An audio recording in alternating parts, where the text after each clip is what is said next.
Assalamualaikum warahmatullahi wabarakatuh. Perkenalkan, nama saya Nova Restina Maharani dari kelas TI 2B SE 2. Di sini saya akan menjelaskan tentang Mekatronika 2. Presentasi ini akan menguraikan secara mendalam 3 pilar utama mekatronika dalam sinergi yang membentuk sistem otomatisasi cerdas.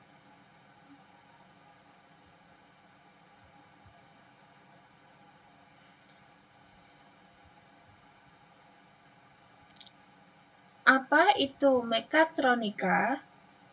Mekatronika komponen fisik dan pergerakan. Elektronika, sensor, sinyal, dan rangkaian listrik. Kemudian kontrol atau pengaturan, microcontroller, dan perangkat lunak. Mekatronika adalah gabungan disiplin ilmu yang bertujuan menciptakan sistem otomatis yang cerdas dan efisien. Konsep ini diperkenalkan pertama kali oleh Tetsuro Mori di Jepang pada tahun 1969. Selanjutnya, sinergi inti. Diagram pembagian mekatronika. Interaksi sinergis antara ketiga elemen ini adalah kunci utama membentuk sistem mekatronika yang berfungsi penuh. Pertama, mekanika menyediakan struktur fisik dan gerak.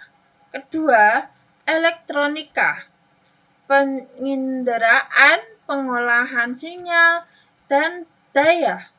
Ketiga, sistem kontrol, pengambilan keputusan cerdas, dan eksekusi perintah. Selanjutnya, pilar pertama, kita akan membahas tentang sistem mekanikal. Fungsi dan komponen sistem mekanikal bertanggung jawab untuk memindahkan, mengubah, atau menghasilkan energi mekanik, memberikan gerakan dan kekuatan fisik pada sistem mekatronika. Ada 3. Yang pertama, struktur fisik, rangka, sasis, dan sambungan. Kedua, penggerak, motor, piston, aktuator mekanik. Ketiga, transmisi, gear, takal, tali sawat, kopling. Tuntunan utama pada komponen mekanikal adalah presisi, kekuatan, dan daya tahan.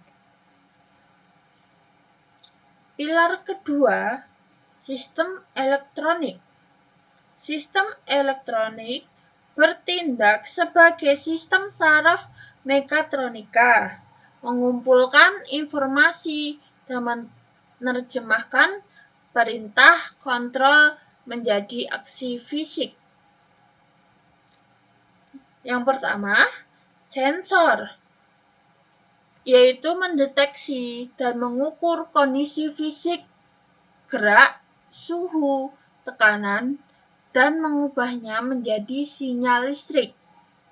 Kedua, rangkaian pengolahan sinyal, memfilter, memperkuat, dan memproses data dari sensor agar siap dibaca oleh controller.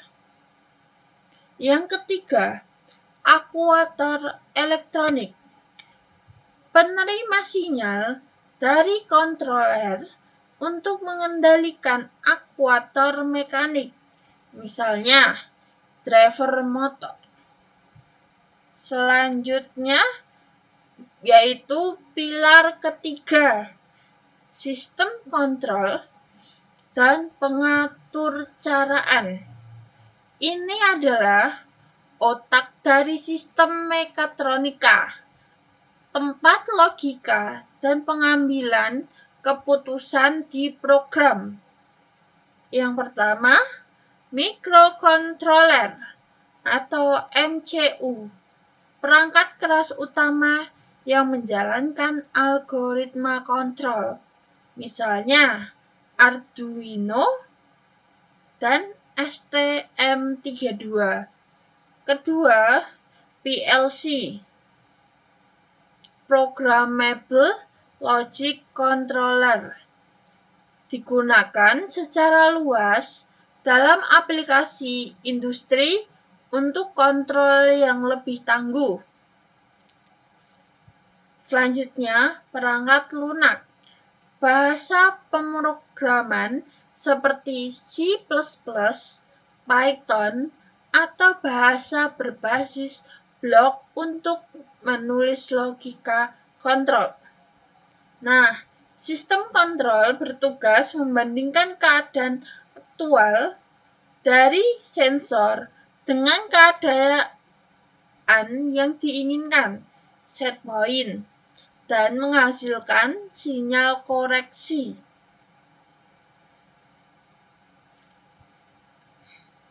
Diagram alur kerja sistem mekatronika.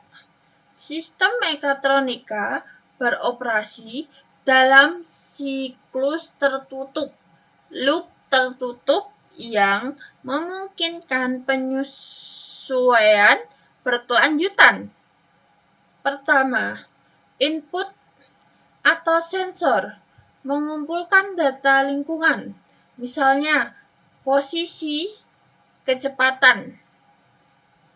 Kedua, feedback mengirimkan hasil aksi kembali ke sensor untuk monitoring dan penyesuaian. Kemudian yang ketiga, proses controller membandingkan data, menghitung error, dan membuat keputusan kontrol.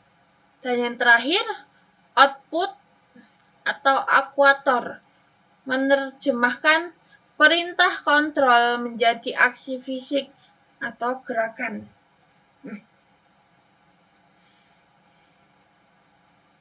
Contoh aplikasi praktis mekatronika. Yang pertama itu pintu otomatis. Pintu otomatis mengintegrasikan sensor gerak, sistem penggerak mekanik, tali sawat atau motor, dan mikrokontroler untuk membuka atau menutup secara cerdas. Contoh kedua, robot industri menggunakan aktuator mekanik presisi, sensor posisi, dan sistem kontrol cerdas seperti PID untuk tugas berulang dengan akurasi tinggi. Dan contoh ketiga, mesin CNC memanfaatkan penggerak mekanik yang sangat presisi dengan kontrol komputer atau numerical control untuk manufaktur kompleks. Selanjutnya, keunggulan sistem mekatronika. Yang pertama, efisiensi dan presisi tinggi. Integrasi kontrol memungkinkan pergerakan yang lebih akurat dan memanfaatkan energi yang optimal jauh melampaui sistem mekanik murni. Kedua, otomatisasi penuh mengurangi keterlibatan manusia dalam tugas-tugas berulang atau berbahaya yang secara signifikan meminimalkan resiko kesalahan atau human error. Ketiga, fleksibilitas desain. Fungsi sistem dapat diubah dan ditingkatkan hanya dengan memodifikasi perangkat lunak atau pengatur caraan tanpa perlu mengganti perangkat keras secara ekstensif. Kemudian, mekatronika sebagai fondasi teknologi masa depan. Mekatronika bukan hanya gabungan disiplin ilmu, tetapi juga metodologi desain yang esensial untuk inovasi di abad ke-21. Yang pertama, integrasi adalah kunci. Keberhasilan sistem mekatronika terletak pada integrasi mulus antar mekanika, elektronika, dan kontrol. Kedua, memahami struktur. Diagram pembagian yang jelas sangat penting untuk mendiagnosis, merancang, dan mengoptimalkan setiap subsistem. Dan yang terakhir, dampak masa depan. Bidang ini terus berkembang pesat didorong oleh kemajuan sensor berukuran mikro dan integrasi kecerdasan buatan atau AI untuk sistem yang semakin cerdas. Sekian dari saya. Terima kasih. Wassalamualaikum warahmatullahi wabarakatuh.